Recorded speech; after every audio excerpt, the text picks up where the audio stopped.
Sir नमस्कार। सत Sahib. Sir क्या नाम है आपका?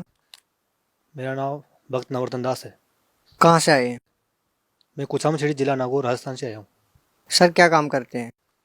मैं कुचामन कॉलेज में जो हमारी सिटी कुचामन कॉलेज है उसमें स्वीपर का काम करता हूँ। संत रामपाल जी महाराज की भक्ति करने से पहले आप क्या भक्ति साधना करते थे? मैं हमारे हिंदू धर्म में जो मानी गई है साधना है, जैसे ये बाबा रामदेव, जो जैसे मेरे बाबा बाबा रामदेव है, साला से मेरे बालाजी महाराज है, उसकी यात्राएं पैदल यात्रा करता था। और जैसे पारंपरिक पूजाएं हैं, जैसे पितृ महाराज की पूजा करता था। एक साल 2 साल से पैदल यात्रा किया और 10 साल करीबन रामदेव पैदल यात्रा, मतलब 10 साल पैदल यात्रा जाता था। और मतलब अन्य जो माता जी की जो वैष्णो देवी है ना धाम, वहाँ पर जाने की भी सोच रखा था मन में। नवरत्न जी जो साधनाएं पहले आप करते थे उनसे आपको क्या लाभ मिला?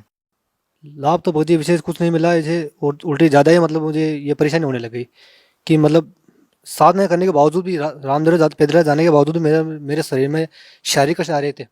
जैसे चर्म रोग है और भी मतलब अन्य जैसे बीमार है ना, तो ऐसे मतलब परेशानी हो रही है मेरे। संत रामपाल जी महाराज के शरण में कैसे आना हुआ आपका? हमारे मोहल्ले के अंदर एक मतलब भगत जी है, उनका नाम रामदास जी है। वो मतलब पहले 2-3 साल पहले जुड़े हुए थे यहाँ पर। तो उन्होंने मुझे ज्ञान का पुस्तक दी और मतलब ये जो ये यात्राएं करता था उसके बारे में मना करता था वो। तो मैं उसका मना करता था, उसका विरोध भी करता था कि भाई ये तो पारंपरिक सेवा है, ये जो साधना है ये क्यों मना कर रहे हो तुम। कब हमारे जो गुरु जी है उसके वहाँ पर चल, मैं भी चलता हूँ। वहाँ पर जाने से तेरे जो भी कष्ट है वो दूर हो जाएंगे।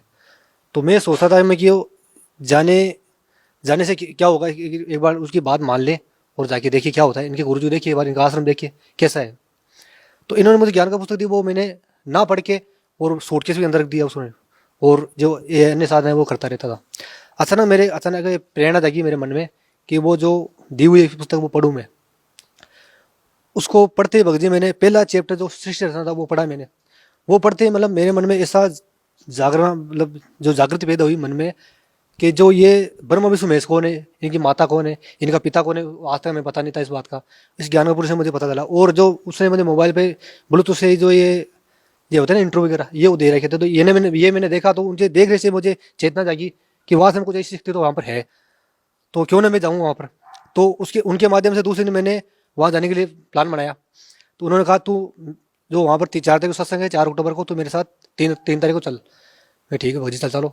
उसके उन्होंने मुझे अपने घर पे लेटाया। वहाँ से फिर हम सुबह के लिए सतलोक आश्रम के लिए रवाना हो गए और वहाँ से सत्संग सुना परमात्मा का और नाम निश्चय ली। सर सतलोक आश्रम बरवाला में जब आप संत रामपाल जी महाराज से नाम दीक्षा लेने के लिए गए तो वहां पर आपने कितने पैसे दिए? ऐसी कोई बात नहीं भगत जी, ये केवल उनको वहाँ के बारे में गलत अफवाह फैलाई जा रही है। मैं जब गया तो हम 4-5 दिन वहाँ पर सत्संग सुने और वहाँ पर ऐसे रही सेवा भी की वहाँ पर। वहाँ एक पैसा भी नहीं लिया। और जब जहाँ खाने से लेके पीने तक 24 घंटा बना चलता है वहाँ पर। खाने पीने की जो भी व्यवस्था है वो चलती है वहाँ पर। और रहने पीने खाने के लिए, सोने ओढ़ने के लिए, कपड़े वगैरह, साबुन पानी सब मुफ्त है वहाँ पर। 1 रुपये नहीं लेता वहाँ पर। नहीं वो ये गलत अफवाह फैलाई जा रही है। हमने प्रथम मंत्र मिला था, उसके 4 महीने बाद में सेकंड मंत्र मिला था। हमसे 1 रुपये नहीं लिया गया वहाँ पर। ये अफवाह फैलाई गई है। सर संत रामपाल जी महाराज से नाम दीक्षा लेने के बाद आपको क्या लाभ प्राप्त हुए?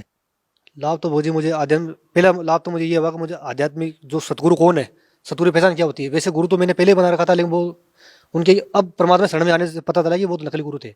ना उनका कोई मंत्र था उसके, ना उनकी बात को सदभक्ति थी। अब परम सत रामपाल जी महाराज की शरण में आने से पता चला कि बस पूर्ण परमात्मा कौन है और सदगुरु किसे कहते हैं।